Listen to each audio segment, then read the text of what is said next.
Şöyle uleyen yaptım. Eyvallah, eyvallah.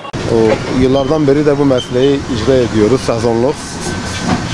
Bir yaklaşık yani 20-25 yıldır bu işin içerisindeyim. 6 yıldır da aktif kendi tuttuğumuz, avlandığımız balığı kendimiz burada dezgaha getirip satmaktayız. Murat Nehri'nin, kendi nehrimizin. Sıkıntılarımız büyük. Burada gördüğünüz gibi bugün hava iyi, güzel, hoş. Satışlarımız yapılıyor ama yarın öbür gün yağış olduğu zaman dışarıda havalar soğuk. Yani zor 40 kanaat dışarıda soba kurarak, tenekenin içerisinde ateş yakarak satışlarımızı yapıyoruz. Milletin yararına olan bir şey ama gel gör ki Genç Belediyesi hiçbir şekilde bize sahip çıkmıyor. Bize bir barınak, bir yer teşhis etmiyor. Bu yönden çok sıkıntılarımız var. Bir tane balık satış noktası yok. Bir kapalı alan yok, bir balık çarşısı yok. Bir de dışarıdan gelen balık değil, kendi nehrimizde, kendi balığımız. Yani burada pazarlayıp satabileceğimiz rahat bir yerimiz yok. Talebimiz bunlardır. Tabii geçen belediye başkanıyla da görüştüm, bizzat kendim konuştum. İşte dilekçe falan verdim dedi, bekliyoruz. Yıllardan beridir böyle bir bekletme, bir oyalama şeyleri de var. Bilmiyorum yani ne olacak. Hepsine sesleniyoruz. Yani balıkçılar olarak bize bir yer teşhis ediyorlar. Bir beldeye yakışmayan bir durumdu bence. Var.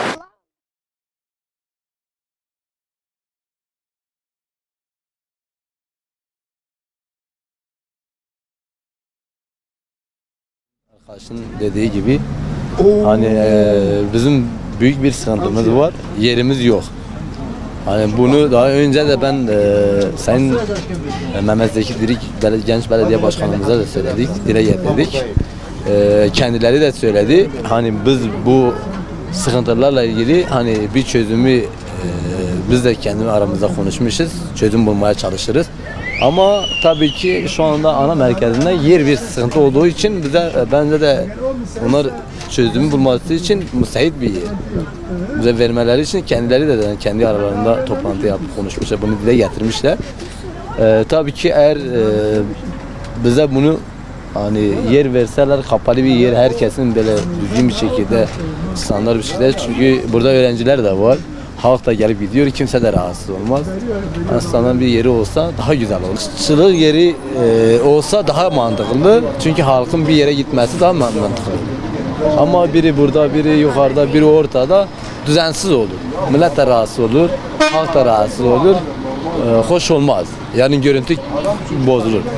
Ama burada dezgahlar balık sattığımız zaman hani temizliğimize önem sağlıyor. Farkındaysan biz burada yıkıyoruz, kaldırımları yıkıyoruz. Kimse bizden şikayetçi olmasın diye hani elimizden geldiği kadar temiz tutmaya çalışıyoruz yani. Biraz öğrenciler ister istemez sıkıntı olur. Yapacak bir şey yok yani. Onlar da bizi idare ediyor, biz de onları idare ediyoruz. Ama tabii ki dediğimiz gibi bizim hani kapalı gibi herkesin balık yeri olsa daha güzel olur.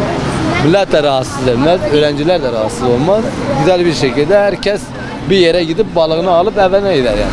Bize böyle bir Sayın Belediye Başkanımızdan tek ricamız hani bize böyle bir sabit bir yer, balıkçılık bir yer belirlense daha iyi. Bunu rica ediyoruz bundan.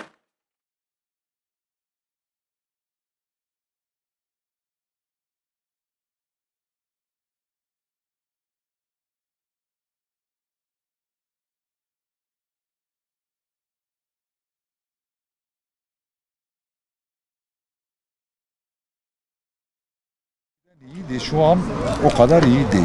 Yani günde 50 kilo döküyoruz. İşsizlik oranı olduğu için millete para sıkıntısı var. Ya vallahi bazen oluyor, bazen de olmuyor. Yani eskiden biz 400-500 kilo satıyorduk.